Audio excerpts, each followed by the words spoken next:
We're going to factor trinomials. We factored by grouping the other day and we took out our GCF. Now we're going to go one step farther. So first thing we always do is check for a GCF. Then what we're going to do is we're going to do the diamond problem. So that thing that we did on the homework last night, it's important in every problem. And the product is going to be the A times the C. So the coefficient of x squared times the constant, that's the product. And the B is going to be the sum. So we're going to find those two numbers, and we're going to split the middle term into those two numbers. Then we have four terms, and we can factor by grouping just like what we did the day before. So we'll do several examples. 3x squared minus 34x plus 40. Is there a GCF? No, there isn't. So A is 3, B is negative 34, C is 40. So for our product, we do A times C, 3 times 40, 120. And the sum is B, negative 34. So we want two numbers that multiply to a positive 120 and add up to negative 34. Well, if they have a product of a positive and sum of a negative, they both have to be negative, and it's negative 30 and negative 4. And since this has an x on it, I put an x with both of those. So I rewrote the expression, and then I split that middle term into those. So negative 34x is negative 30x and negative 4x. It's uncombining like terms is what we're doing. Now we have four terms, and we can factor by grouping. So if we take out GCF out of these two, it's 3x. We divide it out, we're left with x minus 10. We have a negative here first, so we divide out and factor out a negative 4. We get x minus 10. 40 divided by negative 4 is negative 10. So we have a x minus 10, and what's left, 3x minus 4. So that's our factoring. Same thing if we did the box. We put in our four terms, 3x squared, negative 30x, negative 4x, and 40. So out of these two, we can take an x. Out of these two, I can take negative 10. Out of these two, I can take 3x. And out of these two, I can take negative 4, which is the same thing.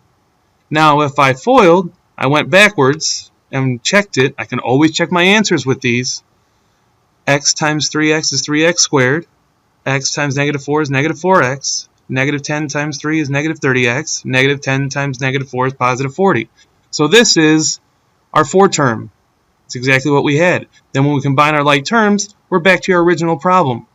So we're unmultiplying. Not dividing, we're unmultiplying. And that's what factoring is. We have another one here. First thing we do, check for GCF, and there is a GCF. We have a 5, so we factor it out. So now our A is 4, B is 4, and C is negative 15. So we do our diamond problem. A times C, 4 times negative 15 is negative 60. Our B term is 4. So we want two numbers that multiply to negative 60 and add up to 4. Since the product is negative, one has to be negative, one's positive. And since the sum is positive, the bigger number has to be positive. So it's 10 and negative 6, and we take the x with it. So I split up the 4x and a 10x and negative 6. And I can always go backwards a step and get the same thing. 10x plus negative 6 is back to 4x if we were going backwards. All right, well, we have four terms, so we factor by grouping. We can take a 2x out of these two, divide it out, we get 2x plus 5.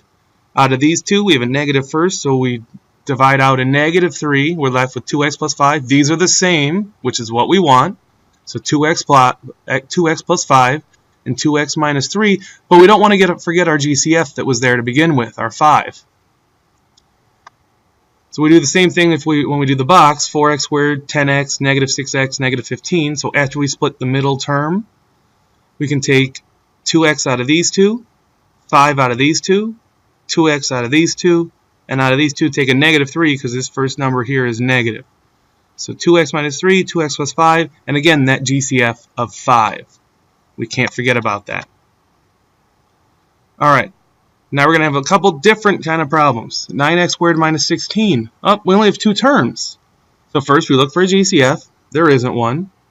So our A is 9. Our B is 0. That's what we're missing. We're missing the x term. And C is negative 16. So we still do the problem same way we were doing before.